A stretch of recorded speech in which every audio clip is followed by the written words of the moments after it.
Hey everybody, welcome back. She got up there pretty good, didn't she? We are getting ready to watch some more Sons of Sam. Keep wanting to say it with just no S on the end. We're on episode 2 so far. Hello.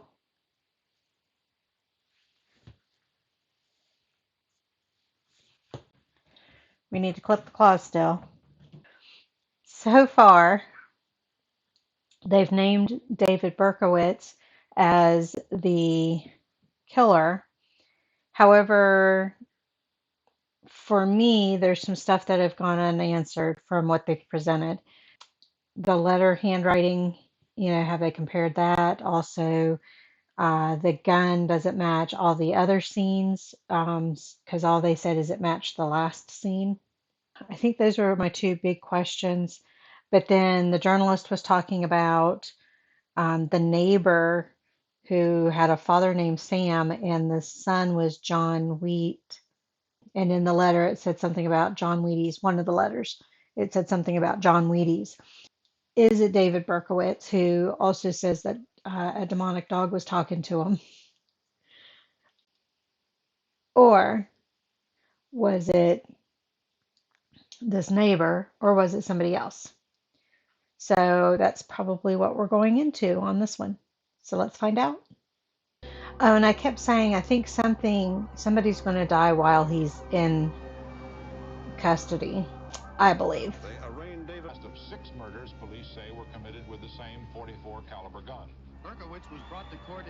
Is it officially the other six were the same gun?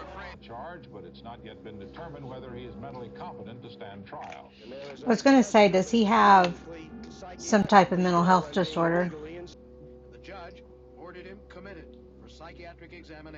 And he did shoot the neighbor's dog. He's antisocial, a failure in life. He was ineffective with women at all.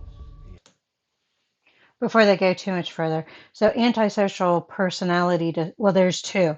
There's antisocial personality disorder and there's antisocial behavior. I went blank there for a minute. Antisocial behavior is different from antisocial personality disorder. Behavior is like participating in racketeering and illegal activity kind of stuff. So there's antisocial behavior. Then antisocial personality is something different. Not everybody who has antisocial personality disorder is a killer or anything like that. Hi, you telling everybody hi? Yeah? This is what JoJo does as mommy burps. Antisocial personality disorder, they do have some conduct disorder, breaking the law type of stuff, but it could be as simple as speeding, that sort of thing. They could be getting into fights. They could be, what? What? We're watching a show. You gonna let me talk?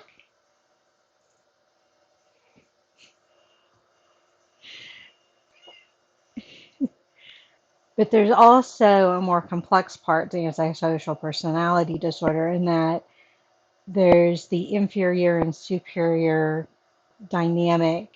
They can be very charming. Antisocial personality does not mean that they're not sociable.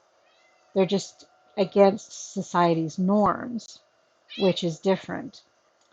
I'm trying to think, it's been a while since I've looked at the criteria and I'm getting distracted. I was trying to go through my checklist and I can't remember the other criteria that are in it. But oftentimes people call somebody antisocial just because they're a stay-at-home type of person, and that's not what the definition is. And a lot of them think that they don't get along with people, but somebody who is antisocial can be quite charming, and you can get pulled into their web that way. Ted Bundy was quite charming. Yeah. So antisocial, and then they said a couple of other things. We'll rewind a little bit.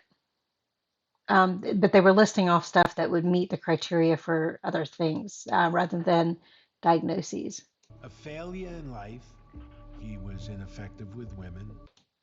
Failure in life, ineffective with women. This is starting to hit some of the things that they profile for people of violence, people who do stalking, those type of things.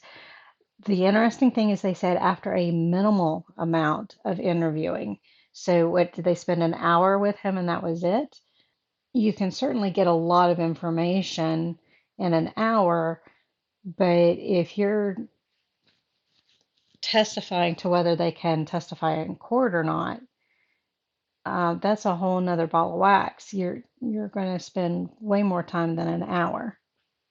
So what is a minimal amount of interviewing? David was in military service in Korea. Military is actually very good for folks who have antisocial personality disorder. And the reason why is because that structure is very good for them. We'll leave it there. Of course, you've got to have some boundaries on some stuff, but in general, the military is very good for folks with antisocial personality disorder. Finally did try to find his birth mother. She rejected him. Oedipus complex? Berkowitz told his examiners he'd been guided by a 1,000-year-old dog named Sam. The newspapers being as they are, they... Trying to read that. Who is Sam? You know Sam. Ah, he said. I don't know, the man said. Sure, I can't tell if that's sir or something else. I'm sorry, but I don't. Sam can do anything, the man said. His eyes started to water and his chest heaved as if he were about to cry. Somebody shut the door, and now there was no way to listen any further. Any something. So we've got a few weeks, and there hasn't been a murder that they've mentioned yet. But he's gone 4 months without killing before. So how long is a few weeks?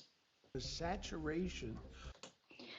So the headline here, Sam changed after LSD trips.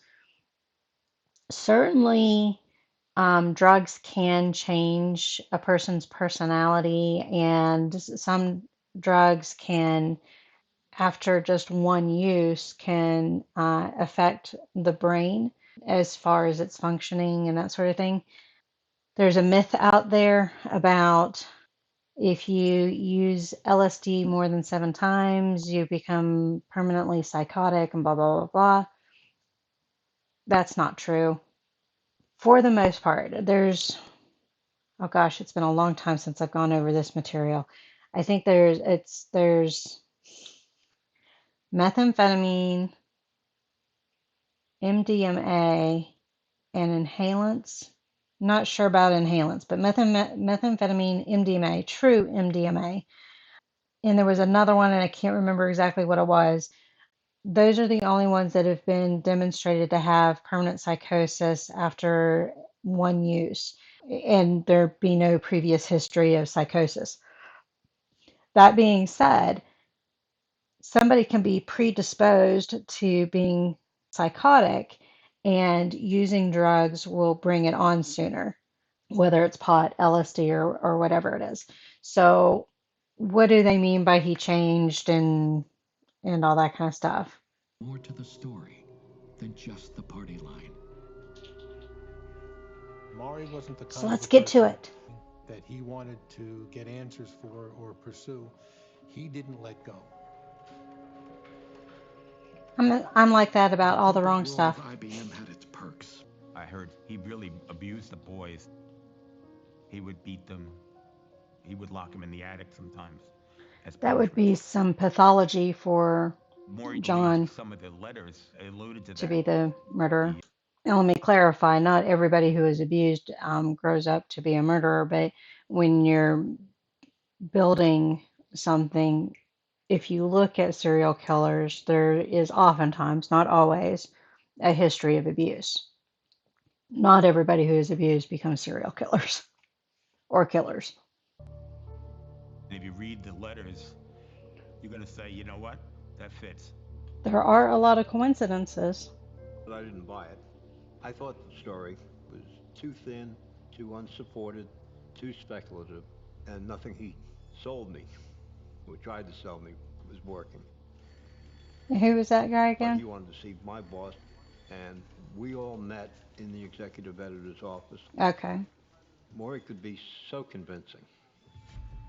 So he's with the Maury newspaper. should have been a... Miss Davis, about 125 feet from her apartment, sees a young man, whom she later identifies as David Berkowitz.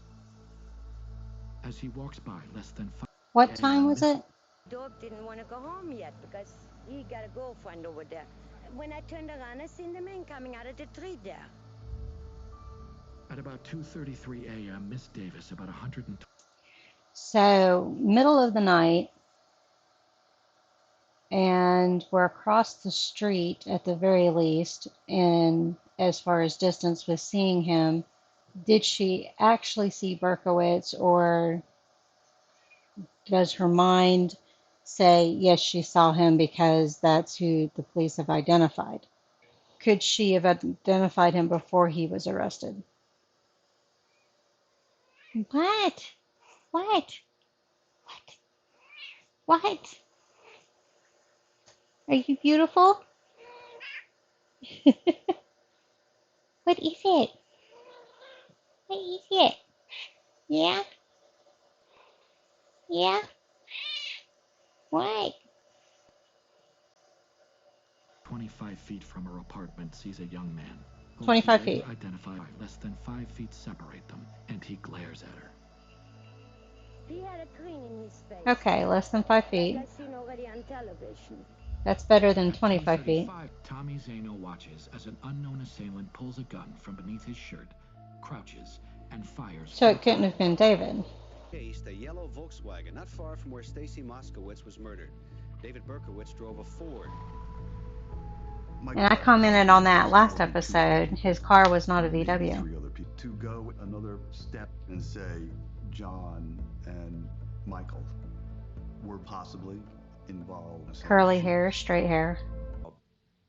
But I was absolutely opposed to running that story. Well, and that's the responsible thing, because then you've got a bunch of mob We're people not a New York Post. wanting to hang somebody that may not be guilty. Who had somehow befriended Berkowitz.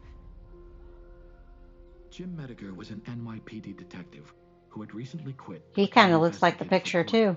He passed Mediger a haunting note. See, that writing looks different. People want my blood. The note had given us another piece of the puzzle, and the game had just evolved. And he signed his name.